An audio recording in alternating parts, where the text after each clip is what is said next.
8th class history chapter 4 tribals and Dikus the vision of a golden age. In this lesson we will discuss about tribal people. Dikus means outsiders. Outsiders ante such as British officials, money lenders, traders.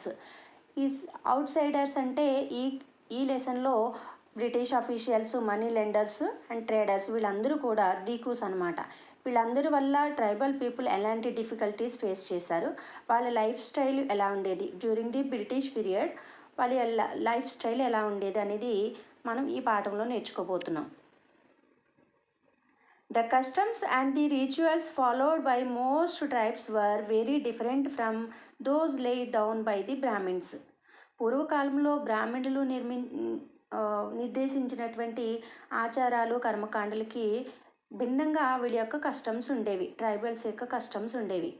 Those societies were not characterised by division of caste societies. Tribal పీపుల్లో ఎలాంటి caste societies లేవు.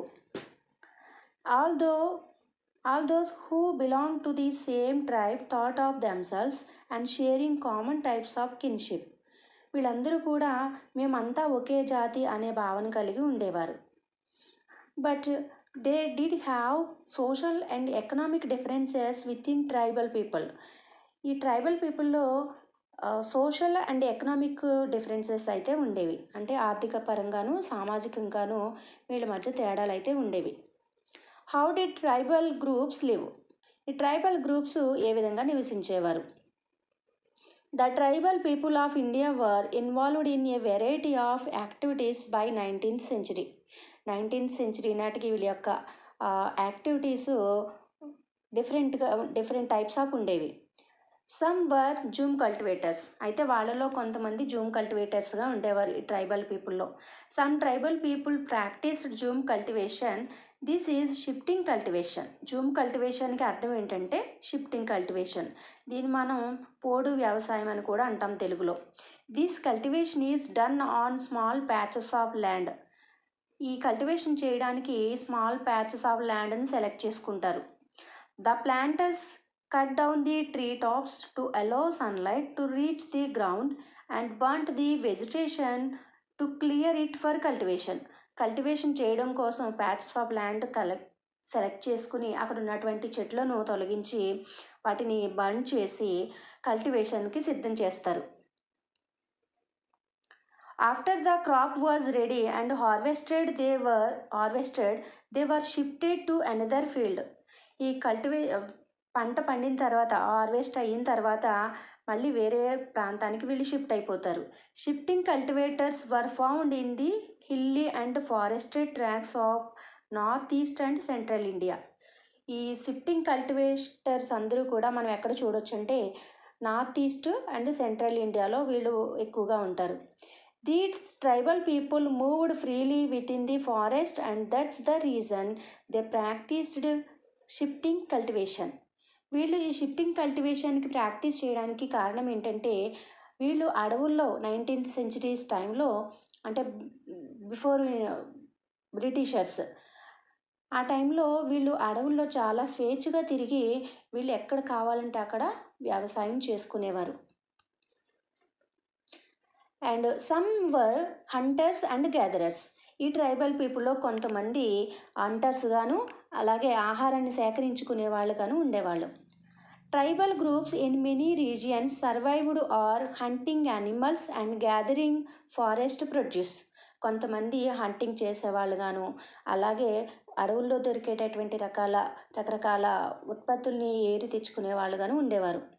The cones were community who survived on collective haunts and divide the meet amongst themselves. Cones అనే tribal people వేటాడి తెచ్చుకున్నటువంటి దాన్ని అందరూ సమానంగా పంచుకుని తినేవాళ్ళు.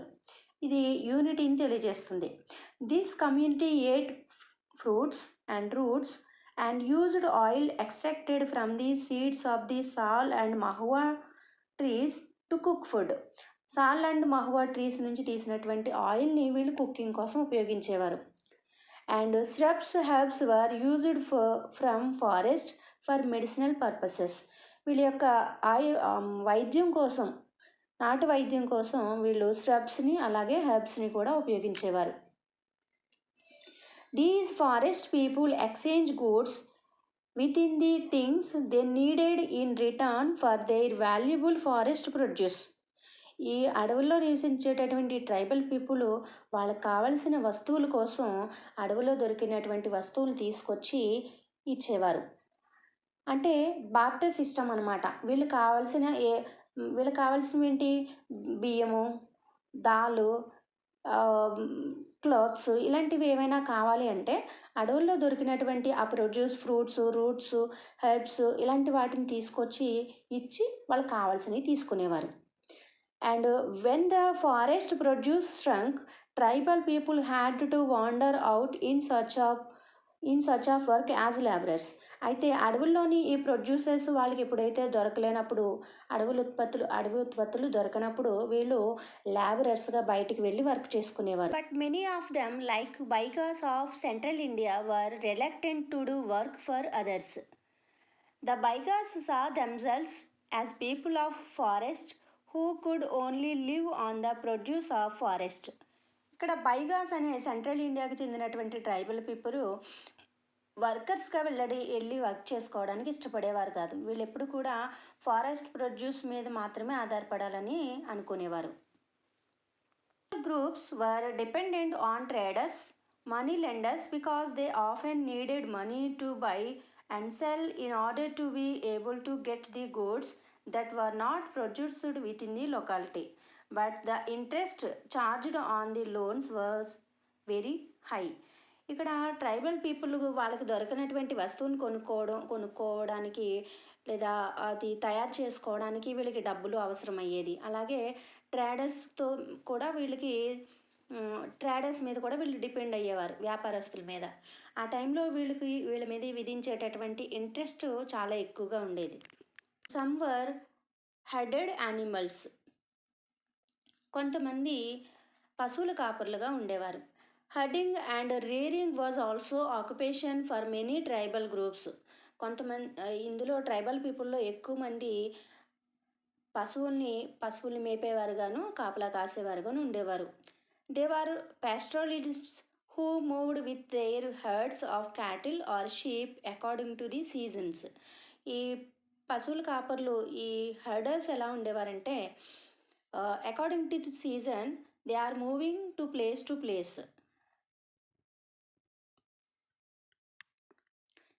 ఇక్కడ ఈ ఇమేజెస్ని అబ్జర్వ్ చేయండి.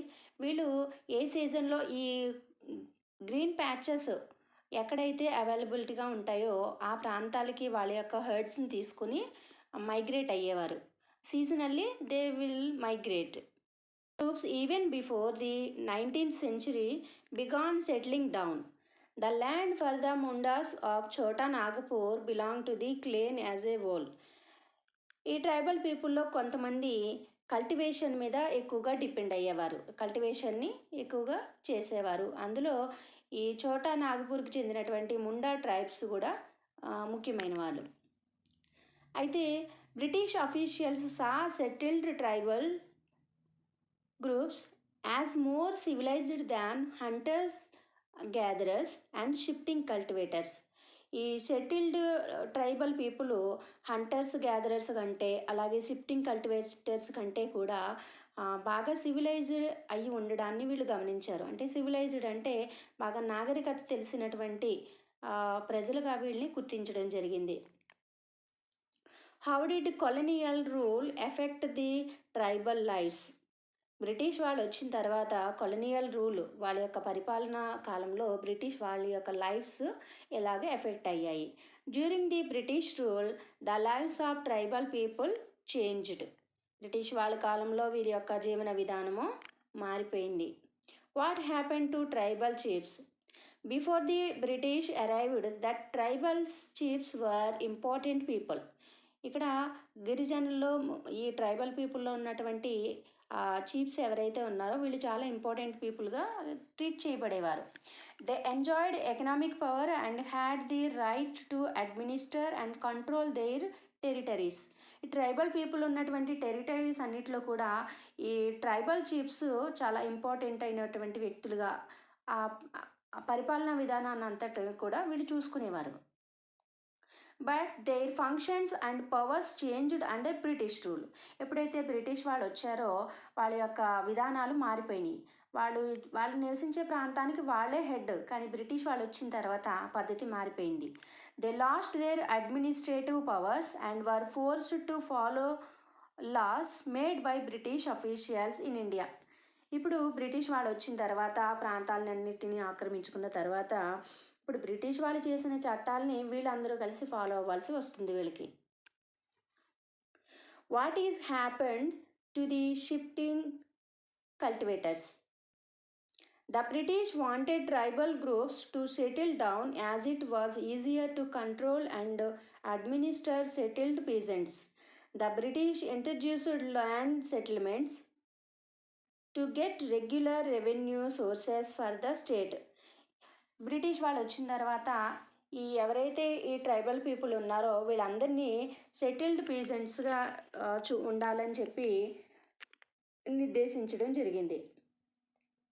Land settlement means the British measure the land, define the rights for each individual to that land and fixed the revenue demand for the state. అంటే ఇక్కడ బ్రిటిష్ వాళ్ళు ల్యాండ్ని డివైడ్ చేసి ఒక ఇండివిజువల్గా వాళ్ళకి ఇచ్చి వాళ్ళని కల్టివేట్ చేయమని చెప్పేవారు. దాని ద్వారా వాళ్ళ యొక్క పరిపాలనకు బ్రిటిష్ వాళ్ళకి కావాల్సినటువంటి రెవెన్యూని రాబట్టుకునేవారు అనమాట. The British effort to settle Zoom cultivators was not very successful. ఈ బ్రిటిష్ వాళ్ళ కాలంలో ఈ జూమ్ కల్టివేషన్ అనేది అంత సక్సెస్ఫుల్గా జరగలేదు. Forest laws and their impact. The tribal lives were directly affected by the changes in the forest laws. Some forests were classified as preserved forest as a produced timber with the British wanted. British వాళ్ళకి ఈ ఫారెస్ట్లు ఎలాగ విభజించారంటే వాళ్ళకి కావాల్సిన విధంగా, ముఖ్యంగా preserved forest లాగా చేసి వాళ్ళకి కావాల్సినటువంటి టింబర్ని ప్రొడ్యూస్ చేసే విధంగా ట్రైబల్ పీపుల్ని ఎంకరేజ్ చేశారు. The British people stopped the tribal people entering the forest, but they faced A problem of getting labourers. ఇక్కడ బ్రిటిష్ వాళ్ళు అడవులన్నిటినీ కూడా ప్రిజర్వ్డ్ ఫారెస్ట్లా చేసుకుని ఈ ట్రైబల్ పీపుల్ని అందులోకి ఎంటర్ కాకుండా చేయగలిగారు. అయితే వాళ్ళకి వచ్చినట్టు ఇబ్బంది ఏంటంటే వాళ్ళకి కావాల్సిన లేబరర్స్ దొరికేవాళ్ళు కాదు. So the colonial officials came up with a solution. So అప్పుడు వీళ్ళకి లేబరర్స్ దొరకట్లేదు కాబట్టి వాళ్ళు ఒక సొల్యూషన్ వెతుక్కున్నారు. అదేంటంటే the colonial officials decided to give Zoom cultivators small patches of land in the forest and allow them to cultivate. ఎప్పుడైతే వీళ్ళకి labourers అందుబాటులో లేకుండా పోయారో మళ్ళీ బయటికి పంపించేసినటువంటి ట్రైబల్ పీపుల్ని లోపలికి రప్పించి వాళ్ళకి కొంతవరకు కల్టివేషన్ చేసుకోమని స్మాల్ ప్యాచెస్ ఆఫ్ ల్యాండ్ని అలౌ చేయడం జరిగింది, ఇవ్వడం జరిగింది. In return those who lived in the villages had to provide labour to the forest department. ఇప్పుడు ఎవరైతే ఫారెస్ట్ లోపలికి వచ్చి జూమ్ కల్టివేషన్ చేసుకుంటున్నారో వీళ్ళు బ్రిటిష్ వాళ్ళకి ఎప్పుడైనా లేబరర్స్ కావాలంటే వీళ్ళు వెళ్ళి అక్కడ పనిచేయాలి, లేదా వీళ్ళు లేబరర్స్ని ప్రొవైడ్ చేయాలన్నమాట. అలాగా కండిషన్ పెట్టి వాళ్ళకి జూమ్ కల్టివేషన్కి అలౌ చేయడం జరిగింది. Many tribal groups disobeyed the new rules, continued with the practices that were declared illegal and at times rose in open rebellion. అయితే బ్రిటిష్ వాళ్ళు పెట్టినటువంటి ఈ రూల్స్ ట్రైబల్ పీపుల్కి నచ్చలేదు. అందుకని వాళ్ళు బ్రిటిష్ వాళ్ళ రూల్స్కి వ్యతిరేకంగా వెళుతూ వాళ్ళకి నచ్చినట్టుగా వాళ్ళు ఇల్లీగల్గా, అంటే అక్కడ రూల్స్కి వ్యతిరేకంగా వీళ్ళు వ్యవసాయం చేసుకుంటూ లేదా ఫారెస్ట్ ప్రొడక్ట్స్ అన్నిటిని తీసుకుంటూ కూడా వీళ్ళు జీవిస్తూ ప్లస్ బ్రిటిష్ వాళ్ళకి వ్యతిరేకంగా ఒక రెబెలియన్ స్టార్ట్ చేశారు, అంటే తిరుగుబాటు స్టార్ట్ చేశారు. The problem with the trade. During the 19th century, traders and money lenders started coming into the forest more often.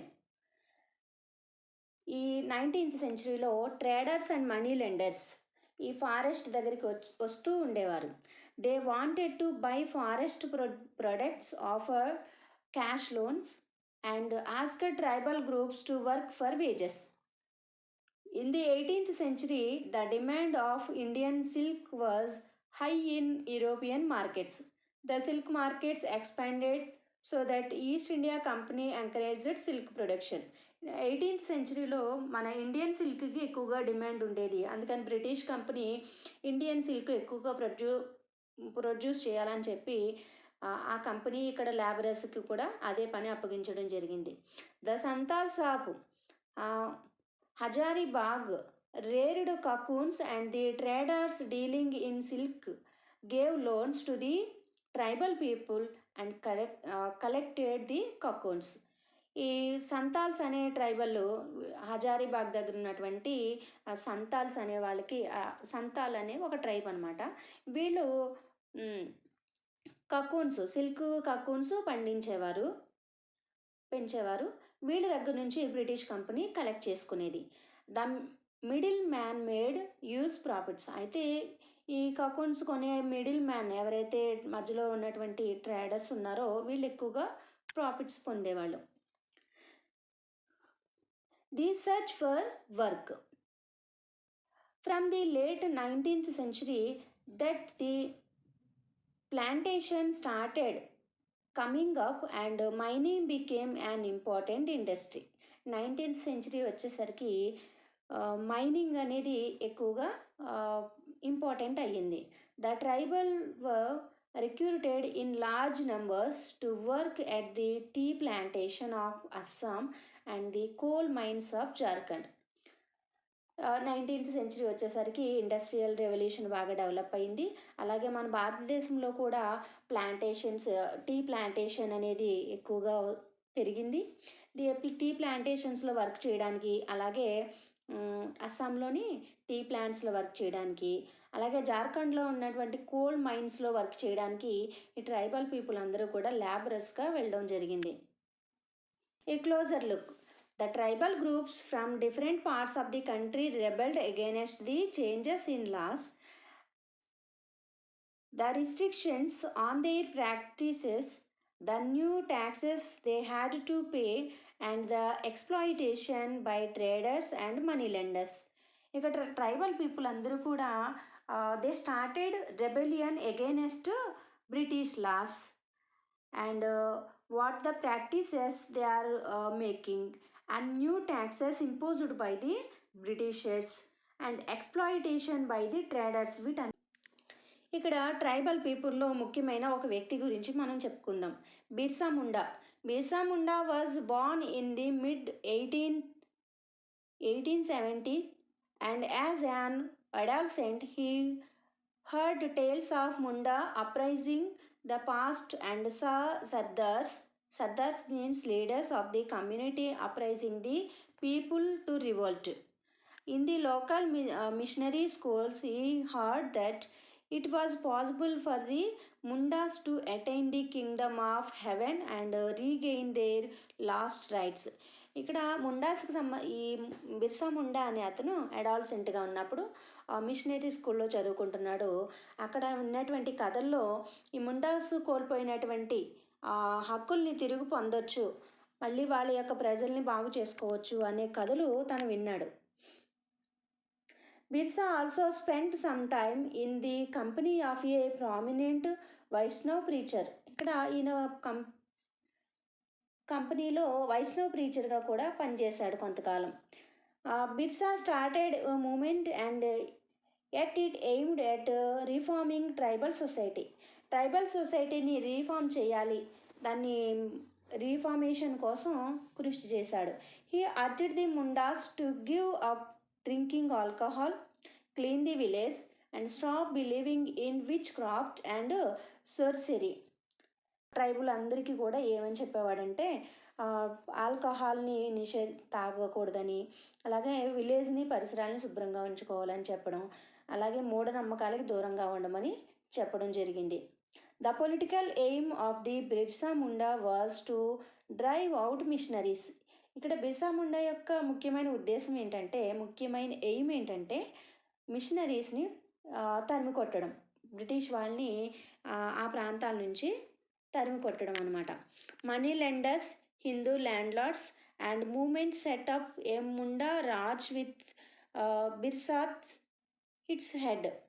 ఆహ్, మున్ ఆహ్, బిర్సా ముండా హెడ్‌గా ఇక్కడ ఒక గ్రూపు స్టార్ట్ అయ్యారనమాట. మనీ లెండర్స్, హిందూ ల్యాండ్‌లార్డ్స్ వీళ్ళందరూ కలిసి బ్రిటిష్ వాళ్ళకి వ్యతిరేకంగా ఒక టీమ్‌గా ఫామ్ అయ్యారు. దిస్ మూమెంట్ ఈ బిర్సా ముండా తీసుకొచ్చినటువంటి మూమెంట్ ఎక్కువగా తీవ్రతరం అవడంతో బ్రిటిష్ వాళ్ళు ఒక నిర్ణయానికి వచ్చారు. అదేంటంటే Birsa started touring the village to gain support using traditional symbols and language to rouse people, uprising them to destroy Ravana. Ravana అంటే ఇక్కడ చెడ్డవాళ్ళు కదా, అంటే ఇక్కడ రావణ లాంటి వాళ్ళు ఎవరు ఇక్కడ? దికూస్ అంటే యూరోపియన్స్, బ్రిటిషర్స్, లేకపోతే వాళ్ళకి హాని చేసేటటువంటి మనీ లెండర్స్ కావచ్చు, ట్రేడర్స్ కావచ్చు, వీళ్ళు అనమాట. And establish A Kingdom under his leadership. ఇతని యొక్క ఆధ్వర్యంలో ఇతని యొక్క మంచి లీడర్షిప్లో మంచి సమాజాన్ని, మంచి ట్రైబల్ సొసైటీని నిర్మించాలనుకున్నాడు. ఇన్ అవుట్ అంటే 1900లో ఈయన చనిపోయినప్పటికీ ఆ మూమెంట్ కొంచెం సన్నగిల్లింది. But the movement was significant in at least 2 ways. ఈ మూమెంట్ ఆయన చనిపోయిన తర్వాత అది తగ్గినప్పటికీ ఇది 2 రకాలుగా సిగ్నిఫికెంట్ ప్రాధాన్యత కలిగి ఉంది. ఫస్ట్ ఏంటంటే, first it forced the colonial government to introduce laws so that the land of the tribals could not be easily taken over by dikus. ఇక్కడ ఈయన యొక్క మూమెంట్ వల్ల వచ్చినటువంటి ఫలితం ఏంటంటే, ఈ ల్యాండ్ ఎవరు కూడా బయట వాళ్ళు తీసుకోలేరు, ఆ విధంగా చట్టం చేయబడింది. Second, it showed once again that the tribal people had the capacity to protest against injustice and express there anger against colonial rule. ఇంకొక రెండోది ఏమి అర్థమైందంటే ఇక్కడ ఈ ట్రైబల్ పీపుల్ అందరూ కూడా బ్రిటిష్ వాళ్ళకి వ్యతిరేకంగాను అలాగే అన్యాయానికి వ్యతిరేకంగా వీళ్ళు పోరాడగలరు అనేది ఒకటి స్పష్టమైంది.